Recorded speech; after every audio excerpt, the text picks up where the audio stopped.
GeM TV நேயர்களுக்கு வணக்கம். நான் கசாலி. இப்போ உலக செய்திகளில் நம்ம ரெகுலராக அப்டேட் பண்ணிகிட்டே வர்றோம். அதில் இப்போ ரொம்ப பரபரப்பு இல்லாட்டாலும் ஆனால் பரபரப்பு ஆகக்கூடிய விஷயத்துக்கான எல்லா வேலைகளும் நடந்துக்கிட்டு இருக்கு அப்படிங்கிறதான் ரொம்ப முக்கியமான ஒரு செய்தியாக இருக்குது. ஓகே, இப்போது இந்த செய்தியில் எப்படி எப்படி கனெக்ட் பண்ணலாம்னா, நம்பர் 1 இதுக்கான மைய புள்ளி ஈரான். ஓகே, அந்த ஈரானை அடிக்கணும் அப்படிங்கிறதுக்கு யார் முனைப்பு காட்டுறா? அமெரிக்கா. காரணம், ஏற்கனவே சொல்லியிருக்கோம், சைனா ரொம்ப வளர்ந்து வந்துக்கிட்டு இருக்கு. அதை கொஞ்சம் அடக்கி வைக்கணும் அப்படின்னா வெனிசுலாவையும் ஈரானையும் பிடிக்கணும். வெனிசுலாவை ஈஸியாக பிடிச்சாச்சு. சைனா அம்போன்னு விட்டாச்சு. ஏன்னா வெனிசுலாவில் சைனா எக்கச்சக்கமாக இன்வெஸ்ட் பண்ணி வச்சுருக்காங்க. அம்போன்னு விட்டாச்சு. ஈரானை பிடிக்கணும். நினச்ச மாதிரி ஈரான் ஒரு சாதாரண இல்லை. உள்ளுக்குள்ளே பார்த்தா வெளியில் லேசாக ஒரு சின்னதாக அந்த நண்டு இருக்கும்போது என்ன செய்யும்னா, அதோட விரல் கீழே மேலே லேசாக தெரியும். ஏதாவது இழுத்து மிச்சோன்னா இவ்வளோ பெரிய உடம்பு வெளியே வரும். அது மாதிரி ஈரான் லேசாக அடிக்க ஆரம்பித்தோன்னா, ஐயோ சோழி முடிச்சாங்க போல இருக்குது அப்படின்னு பார்த்தா, அடுத்து அவங்க திருப்பி அடித்த அடி எல்லாருக்கும் தெரியும். நம்ம டீட்டெயில்டாக நிறைய வீடியோக்களில் பேசியிருக்கோம். சரி, இந்த மாதிரி ஒரு சூழலில் இப்போ ட்ரம்ப்பு சைனா விசிட் போனது, அவர் மட்டும் போகாமல் ஒரு 20 பெரிய பெரிய ஆட்களை கூட்டு போனது. எல்லாம் அங்கே போய் முக்கியமான இடங்களில் போய் நல்லா விருந்து சாப்பிட்டு எல்லாம் பேசிட்டு அப்படி வந்தது. மேம்பூச்சில் பார்க்கும்போது அவர் ஒரு நாட்டோட அதிபர் இன்னொரு நாட்டோட அதிபரை சந்திக்கிறாரு. அப்புறம் கூட மிகப்பெரிய பிஸ்னஸ் பீப்புளை, அது உதாரணத்துக்கு எலன் மஸ்க் மாதிரி அப்படி பிஸ்னஸ் பீப்புளை கூட்டு போகிறாரு. அங்கே டீல் பேசுகிறாங்க. நாங்கள் சைனாலேருந்து இவ்வளோ இம்போர்ட் பண்ணுறோம், நீங்கள் இவ்வளோ சைனா அமெரிக்காலேருந்து கம்மியாக வாங்குது, நிறையா வாங்கணும். சரி, உங்களுக்கு என்ன தேவைப்படுது, உங்களுக்கான தேவை என்ன? அதிகபட்ச தேவை ஆயில் நாங்கள் உற்பத்தி நிறையா பண்ணுறோம், எங்கிட்ட வாங்கிக்கோங்க. ஒரு மாதிரி அது எப்படின்னா, நாங்கள் ட்ரேட் டீல் பண்ணுறோம் அப்படின்றது வெளிப்பார்வைக்கு அது ட்ரேட் டீல். ஆனால் உள்ளே முக்கியமான ஒரு விஷயம் இருக்குது. அந்த விஷயத்த அடுத்ததில் வரேன். அமெரிக்கா சைனாவோட டீல் பண்ணதில் எங்கே போய் நிற்கிது, எதுக்காக டீல் இப்போ பேசுகிறாங்க அப்படிங்கிறது முக்கியமான விஷயம். சரி, அடுத்து இந்த பக்கம் லாவன் ஐலாண்டு யாருக்கு சொந்தமானது? ஈரானுக்கு சொந்தமானது. அதில் ஆயில் ரிஃபைனரி இருக்குது. அதில் நிறைய ஈரானுக்கு வருமானம் தரக்கூடிய ஒரு சின்ன தீவு. அந்த தீவு ஏற்கனவே ஏப்ரல் 8ஆம் தேதி அடித்தாங்கன்னு சொல்லி இப்போ அமெரிக்கா வெளிப்படுத்தினா எல்லாம் முடிஞ்சு போச்சா. இதுக்கப்புறம் இது என்ன சொன்னாங்க, யுஏஇ அவனை காட்டி கொடுத்தாங்க. ஓகே, யுஏஇ காட்டி கொடுக்கும்போது அடுத்து ஈரான் யுஏஇ அடிப்பாங்களா இல்லையா அப்படின்னு வருது. யுஏஇ அடித்தா, யுஏஇன்னா அபுதாபி, துபாய்.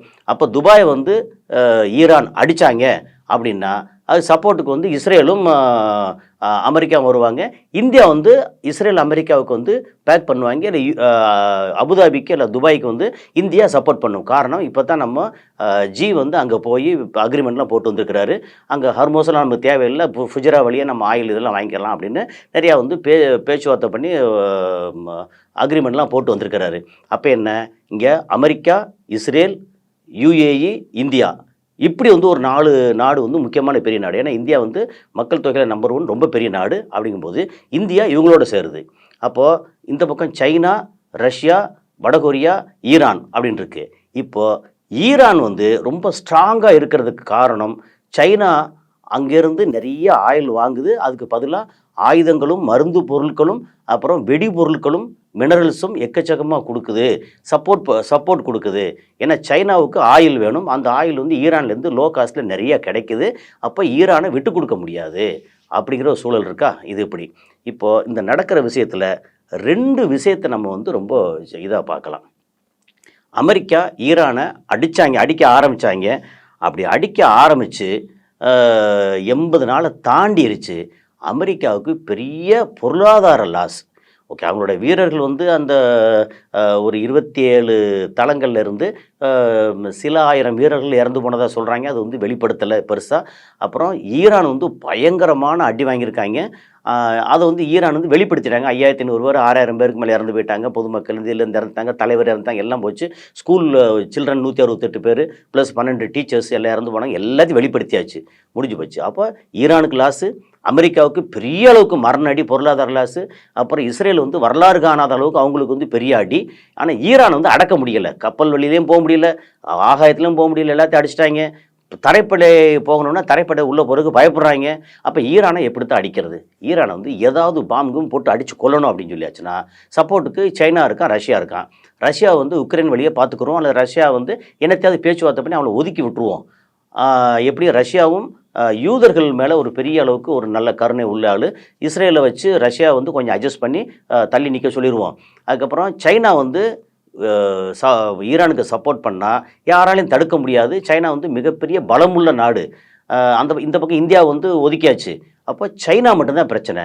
அப்போ சைனா அவனுக்கு தேவைப்படுறது ஈரானோட ஒரு கல்ச்சரோ, அந்த மக்களோ, அவங்களுடைய அன்போ, அதெல்லாம் எந்த நாட்டுக்கு இன்னொரு நாட்டுக்கும் பெரிய அன்பான உறவான கல்ச்சரான அதெல்லாம் ஒன்றும் கிடையாது. உன்னால் எனக்கு லாபமா, நான் வந்து உனக்கு உதவுறேன். உன்னால் லாபம் இல்லையா, நான் வந்து உனக்கு உதவலை வேடிக்கை பார்க்குறேன் அப்படிங்கிறது தான். அப்போ சைனாவுக்கு வந்து ஈரான் எதுக்கு தேவை அப்படின்னா, அங்கே இருக்கக்கூடிய இது அங்கேருந்து கிடைக்கக்கூடிய ஆயில், அதுக்கப்புறம் யூரோப்புக்கு அந்த ரூட்டில் வந்து மெடிட்ரேனியன் சீக்கு அந்த பக்கம் போகிறதுக்கு அந்த பெல்ட் அண்ட் சில்க் ரோடு இருக்குல்லையா, அந்த ரோட்டுக்கு வந்து முக்கியமான ஒரு வழித்தடம் வந்து ஈரான். அப்போ வழித்தடம் வந்து அப்புறம் பார்த்துக்குருவோம். ஆனால் முதல்ல வந்து இப்போ ஆயில் வந்து ரெகுலர் யூசேஜுக்கு தேவைப்படுது. அப்படிங்கும்போது இந்த ஆயிலை வந்து நீ ஈரானை இப்போ அமெரிக்கா அடித்தா உடனே சைனா ஈரானுக்கு சப்போர்ட் பண்ணும், வேறு வழி இல்லை. அப்போது ஏற்கனவே அமெரிக்கா வந்து கிட்டத்தட்ட தோல்வி முகத்தில் இருக்குது. இதோட வந்து ஓகே நான் வந்து விட்டு விலகி போயிடுறேன் அப்படின்னு சொல்லி போனால் அங்கே ட்ரம்ப்பை அமெரிக்காவில் சும்மா விட மாட்டாங்க. ஏற்கனவே மேலே பயங்கர காணில் இருக்காங்க. கடைசி காலத்தில் ஜெயிலில் போட்டு வாழ்நாள் ஃபுல்லாக ஜெயிலில் இருந்து அங்கேயே செத்து போகிற அளவுக்கு பண்ணி விட்ருவாங்க. அப்போ என்ன, ஈரான் அடிச்சே ஆகணும். ஈரான் அடிக்கிறதுக்கு பெரிய தடையாக மிகப்பெரிய சுவராக நிற்கிறது யார் அப்படின்னா சைனா. சைனாவுக்கு என்ன கூப்பிட்டு அங்கே போய் நாங்கள் வந்து இந்த டீல் பண்ணுறது இது என்விடியா இருக்கட்டும், டெஸ்லாவாக இருக்கட்டும், அல்லது மினரல்ஸாக இருக்கட்டும், அல்லது அந்த பக்கத்தில் இருக்க தைவான் இஷ்யூவாக இருக்கட்டும், அதெல்லாம் மேம்பூச்சா மேலே வந்து ஒரு முகமூடி அப்படின்னு வச்சுக்கலாம். ஆனால் முக்கியமான விஷயம், உனக்கு தேவைப்படுற ஆயில் வந்து நாங்கள் தந்துடுறோம், நாங்கள் ஈரானை அடிக்க போகிறோம், நீ வந்து இந்த பக்கம் தலை காட்டாத, இங்கே அமைதியாக இருந்துரு. அப்போ நாங்கள் ஈரான் அடித்து ஒரு முடிவுக்கு வந்ததுக்கப்புறம் அடுத்த கட்டத்தை நாங்கள் பார்த்துக்கிறோம் அப்படின்ற முக்கியமான டீலுக்கு போனாங்க. அந்த டீலுக்கு வந்து சைனா ஒத்துக்கிட்டதாக தகவல். அதாவது ஒத்துக்கிட்டா நீ வந்து ஈரான் அடிக்க நான் வேடிக்கை பார்க்குறேன்னு நேரடியாக ஒத்துக்கிறது இல்லை. ஆனால் அதே நேரத்தில் அவங்க வந்து உனக்கு தேவைப்படுற ஆயில் வந்து நாங்கள் சப்ளை பண்ணுறோம். ஒரு பக்கம் ரஷ்யாட்ட வாங்குகிற, இன்னொரு பக்கம் நாங்கள் தர்றோம். அப்புறம் மற்ற சின்ன நாடுகளில் என்னென்ன வாங்கிக்க ஒன்றும் பிரச்சனை இல்லை. உனக்கு தேவைப்படுற crude oil and natural gas இதை வந்து நாங்கள் ஃபுல்லாக சப்ளை பண்ணுறதுக்கு கேரண்டி பண்ணுறோம் அப்படின்னு அதை வந்து அக்ரி பண்ணுங்க. எப்படி அக்ரி பண்ணியிருக்காங்க? நேரடியாக நாங்கள் வந்து இங்கே அடிக்க போகிறோம், அதனால் நீங்கள் வந்து என்கிட்ட ஆயில் வாங்கிக்கோ அப்படின்னு அக்ரிமெண்ட் போட முடியாது. அப்போ என்ன, நாங்கள் வந்து உங்கள்கிட்ட நிறைய பொருட்கள் வாங்குகிறோம், அதுக்கு ஈடாக வந்து நீங்கள் எங்கிட்டேருந்து பொருள் வாங்கு, எங்கிட்ட கிடைக்கிற பொருள் என்ன, ஆயில் கிடைக்கிது, அந்த ஆயிலை நீங்கள் வாங்கிக்கோ. அப்போ இந்த வெளியிலேருந்து பார்க்கும்போது ஆமாம் இந்த டீல் கரெக்ட் தானே, அமெரிக்கா வந்து கம்மியாக தானே அங்கே சப்ளை பண்ணுறான், அப்போ ஜாஸ்தி சப்ளை பண்ணுறதுக்கு ஆயில் இருக்குது, ஆயிலை கொடுக்க போகிறான். மற்ற பொருள் அங்கேருந்து உற்பத்தி ஆகிற பொருளை சைனாலேருந்து வாங்க போகிறாங்க. இவங்களுக்கு தேவைப்படுற டெக் கம்பெனியாக இருக்கட்டும், டெஸ்லாவாக இருக்கட்டும், என்விடியா இருக்கட்டும், இந்த மாதிரி கம்பெனிகள் எல்லாமே சைனாலேருந்து நிறைய பொருட்கள் வாங்க போகிறாங்க. அப்படிங்கும்போது இந்த ரேர் எர்த் மினரல்ஸாக இருக்கட்டும், சிப்பாக இருக்கட்டும், அப்படின்னு நிறைய வாங்க போகிறாங்க. இதில் கரெக்ட் தானே அப்படின்னு வெளியில் தோணும். ஆனால் இப்போ போய் 20 பேரை கூட்டு போய் இந்த ட்ராமா பண்ணதற்கு இது வந்து உண்மையிலேயே ஈரானை அமெரிக்கா அடிக்கக்கூடியதுக்கான மிகப்பெரிய ட்ராமா. இந்த ட்ராமா அதுக்கான அடித்தளம் சைனாவோட விசிட்டு. அப்போது சைனா வந்து இவர் விசிட் பண்ணுறாருன்னு சொல்லும்போது அதுக்கு ஒரு 5 நாளைக்கு முன்னாடி அப்பாஸ் அராக்சி ஈரானோட வெளியுறவுத்துறை அமைச்சர் சைனாவுக்கு போகிறாரு. சைனா வந்து பார்த்து அவங்களையும் கூப்பிட்டு, ஏன்னா சைனா இப்படி எப்படி வேணும், ஆனால் சைனா இல்லாமல் இஸ்ரேல் இல்லை அப்படின்னு நிலைமை இல்லை. சைனா இது சைனா இல்லாமல் ஈரான் இல்லாமல் சைனா இல்லை அப்படிங்கிற நிலைமை இல்லை. இப்போது ஈரான் வந்து அடிபட்டுச்சுன்னா சைனாவுக்கு வந்து நஷ்டம்தான். ஆனால் அதை காம்பன்சேட் பண்ணி இன்னொரு நாடு வந்துருச்சுன்னா சைனாவுக்கு என்ன பிரச்சனை அப்படிங்கிற மாதிரி ஒரு சூழலில் வந்து இப்போது அப்பாஸ் ஆராய்ச்சி போகும்போது ஓகே நாம் வந்து உங்களுக்கு எங்களுக்குமான அந்த உறவு வந்து தொடரும் அப்படின்னு பேசிட்டாங்க. அமெரிக்கா வந்து அதோட பெரிய நாடு, வலுவான நாடு, உலகத்தில் ரொம்ப பெருசு, எல்லாத்தையும் கட்டுப்பாடாக வச்சுருக்க நாடு. அது வரும்போது சரி ஓகே நான் ஆயில் வாங்கிக்கிறேன். அப்புறம் இன்னும் ஒரு 4 நாளில் புட்டின் அங்கே வந்து சேர்ந்து பேச போகிறாரு. என்னத்தை பேசுவார்? புட்டின் வந்து எப்படி பார்த்தாலும் இஸ்ரேலுக்கு கொஞ்சம் சாஃப்ட் கார்னர் உள்ள ஒரு அதிபர். அது முதலேருந்து சொல்லிட்டு இருக்கிறது தான். அது முக்கியமான தருணங்களில் வெளிப்படுது. அவர் வந்து இஸ்ரேலுக்கு மேலே, அதுக்காக வந்து ஈரான் மேலே வந்து ரொம்ப என்ன சொல்கிறது அகென்ஸ்டாக இருக்கார் அப்படிலாம் கிடையாது. ஈரானுக்கும் ரஷ்யாவுக்கும் 20 வருஷம் இராணுவ ஒப்பந்தமெல்லாம் இருக்குது.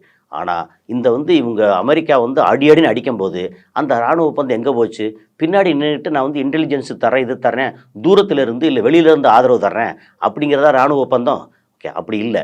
ஆனால் எப்படி பார்த்தாலும் ரஷ்யா அவங்க கை அங்கே யுக்ரைன் மேலே சண்டை போட்டு கை இறங்கியிருக்கு. இப்போ கூட யுக்ரைன் அடித்த அடியில் ரஷ்யாவோட இது இந்த oil refinery and oil field அப்பப்போ அடிச்சுக்கிட்டே இருக்காங்க.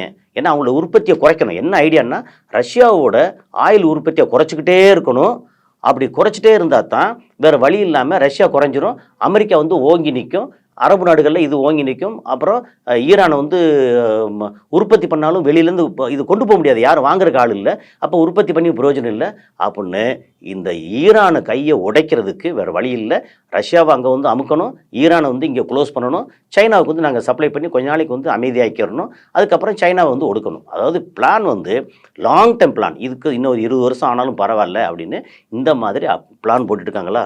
ஸோ இந்த இதில் ஆப்ரேஷன் எபிக் ஃபியூரி 2.0 அப்படிங்கிறது அடுத்து நடக்க போகுது அப்படிங்கிற தகவல் வந்துக்கிட்டே இருக்குது. அதில் முக்கியமாக என்ன சொல்கிறாங்க, Trump signals Iran war risk is acceptable. என்னென்னா, நமக்கு ஈரானில் சண்டை போடுறதுனால அங்கே என்னென்ன ரிஸ்க் இருக்கோ அந்த ரிஸ்கெல்லாம் அக்செப்டபிள், நாங்கள் அக்செப்ட் பண்ணிக்கிறோம். Okay, markets are now bracing war premium into oil, gas, food, transport cost climbing fast, smart money is already moving, are you வாட்சிங் யுவர் போர்ட்ஃபோலியோ ரைட் நவ் இந்த கிராஷ். அப்போ என்ன, இந்த நம்மளுடைய மொத்த பொருளாதாரத்தை யோசிச்சு பாருங்கள். கேஸ் பிரச்சனையாக இருக்குது இந்தியாவில், நம்ம ஊர்லேயே கேஸ் பிரச்சனையாக இருக்குது. அப்புறம் பெட்ரோல் டீசல் விலையெல்லாம் கொஞ்சம் கூடிருச்சு, இன்னும் எக்ஸ்ட்ரா கூட போகிறதா சொல்கிறாங்க.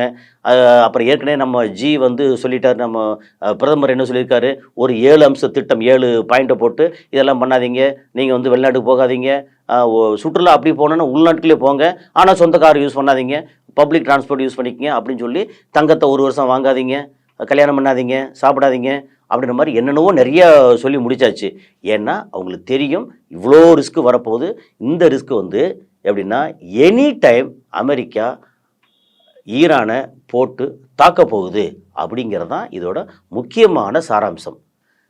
என்ன செய்ய போகிறாங்க இதுக்கு இன்னும் ஒரு 4 நாளில் இவர் புட்டின் சைனாவில் பேசுனதுக்கு அப்புறம் இந்த சூழலெல்லாம் மாறுமா, ஈரானுக்கு சப்போர்ட் பண்ண போகிறாங்களா, அல்லது ஈரான் அமெரிக்கா அடிக்கும்போது வழக்கம் போல் தள்ளி நின்று வேடிக்கை பார்க்க போகிறாங்களா அப்படிங்கிறது ஒரு பார்ட்டு. இன்னொரு பார்ட்டு, இங்கே அமெரிக்கா என்ன என்கரேஜ் பண்ணுறாங்கன்னா, இந்த United Arab Emirates, Dubai, Abu Dhabi இந்த நாடு நேர அந்த லாவன் தீவை நீங்கள் கைப்பற்றிக்கிங்க, உங்கள் சொந்த மிலிட்ரியை கொண்டு போய் அடித்து அங்கே கொண்டு போய் சண்டை போட்டு அதை கைப்பற்றிக்கிங்க அப்படின்னு முன்னாடி இவங்கள தள்ளி விட்றாங்க. United Arab Emirates, Dubai, Abu Dhabi அதை தள்ளி விட்றாங்க. அப்போ என்ன சொல்கிறாங்கன்னா, என்ன ஒரு விஷயம் வருது அப்படின்னா, அதுக்கான அந்த இதை வாச்சிடலாம். Okay, if the UAE makes this mistake, இவங்க நேரடியாக யுத்தத்துக்கு நாங்கள் இறங்கி பண்ணுறோம் அப்படின்னு சொல்லி யுஏஇ சொல்லிட்டாங்கன்னா, என்ன, Iran will simply take the UAE. முடிஞ்சு போச்சா? அந்த துபாய், அபுதாபி அந்த ரீஜன், அந்த இதை மொத்தத்துக்கு ஈரான் கைப்பற்றிக்கிறோம். என்ன செய்வே நீ? ஆனால் கைப்பற்றினா திரும்ப அமெரிக்கா அடித்தாலும் நான் திருப்பி அடிப்பாங்க. ஆனால் ஈரான் எல்லா வகையான ஆயுதங்களும் வச்சுருக்காங்க. அதுக்கப்புறம் ரொம்ப எப்பவுமே திரும்ப சொல்கிறது என்னென்னா, அங்கே 20-22 வருஷத்துக்கு மேலே மழையே இல்லாமல் வறுமையில் வாடின நாடு. இப்போ மழை பெஞ்சிருக்கு, மழை பெஞ்சா உடனே ஓகேன்னு சோலை ஆயிடாது, ஆனாலும் கொஞ்சம் பரவாயில்ல. ஈரான் கொஞ்சம் மூச்சு விடுறதுக்கு ஒரு வாய்ப்பு கிடச்சிருக்கு. இப்போது யுஏஇ அங்கே ஏதாவது ஒரு சின்னதாக உரண்டை இழுத்தாங்கன்னா, இஸ்ரேல் வேடிக்கை வைப்பான், அமெரிக்கா வேடிக்கை வைப்பான், எல்லாம் சப்ளை பண்ணுவாங்க ஆயுதம். ஆனால் இப்போ பார்த்துக்கிட்டு இருப்பான்ல, டக்குன்னு அவங்க இறங்கி இந்த பக்கம் யுஏஇ பிடிச்சி முடிச்சிட்டாங்கன்னா என்ன செய்வாங்க? திருப்பி எதை ஈரான் அடிக்கணும், ஈரான் என்ன இருக்குது, ஒன்றும் இல்லை, நீ அடிச்சு முடி.